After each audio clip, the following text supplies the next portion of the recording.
Hi friends, నేను మీ నరేందర్ని. Please subscribe my Narender vegetable farming channel. ఈ టాపిక్ ఏంటంటే, ఇది మా ఆవు.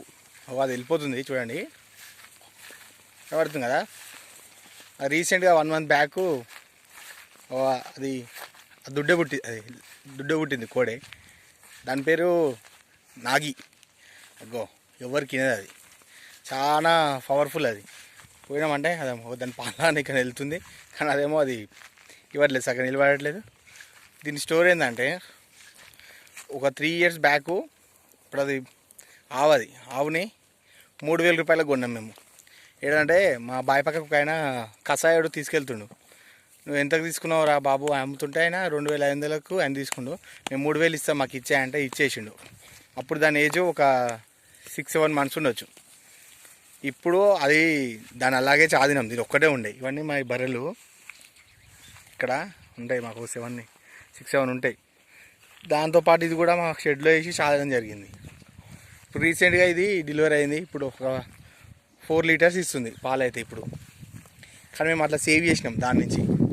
ఇప్పుడు ఈజీగా ఇది 30,000-40,000కి అయితే ఈజీగా వెళ్తుంది. 30,000కి అయితే మినిమం ప్రైస్. కాకపోతే ఒక 2 years ఇన్వెస్ట్మెంట్ చేయాల్సి వచ్చింది. 2 years చాదినాం దీన్ని. కానీ ఇదైనా చాలా లైక్ మా దొడ్లో ఒక ఆవు ఉండాలని ఎన్ని బర్రెలు ఉంటుండే, చిన్నదాన్ని తెచ్చి చాదినాం. ఈరోజు ఇంత పెద్దగా అయింది ఇది ఆవు. దీనికి ఇది దాని దగ్గరికి వెళ్తే చూడండి ఎట్లా వస్తుందో. దొరకదు అసలు. నైట్ సాయంత్రం కట్టేదామన్నా కూడా దొరకదు, అంత షార్ప్ ఉరికిపిస్తుంది. ఇక అది ఫ్రెండ్స్,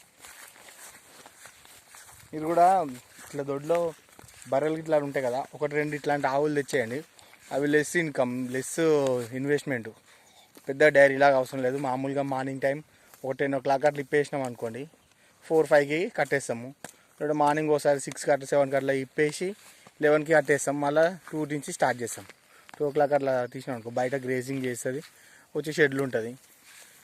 బెటర్ అట్లా లో ఇన్వెస్ట్మెంట్. దానికి పెద్ద ఖర్చు ఏమి ఉండదు. మామూలుగా దానికి దాని అలాంటివి ఏది ఉండదు, ఓన్లీ గడ్డి తింటుంది, పాలిస్తుంది ప్యూర్గా. ఇది ఫ్రెండ్స్ దీని స్టోరీ. మేమైతే ఎలాగైనా ఒక ప్రాణాన్ని మాత్రం రక్షించడం కషాయం దగ్గర నుంచి. అయితే అది జస్ట్ చూసినాం ఇట్లా బయట నుంచి తీసుకొని వెళ్తుంటే, అయ్యో కళాన్ని తీసుకొని చంపేస్తారా అని కొంచెం జర సిక్కు ఉండే అప్పుడు. అది దాన్ని ఎలాగైనా తీసుకొని చేయాలి అని చెప్పేసి తీసుకున్నాం. దాన్ని ఇప్పుడు మంచిగా కాపాడినాం. ఇప్పుడు ఆవైంది, అది చిన్న లాగా ఇప్పుడు ఆవైంది. మాకు మంచిగా అనిపిస్తుంది అది చూసినప్పుడల్లా. Thanks friends, thank you. చెప్పాలనిపించింది చెప్పినంత చిన్న విషయం. Thank you.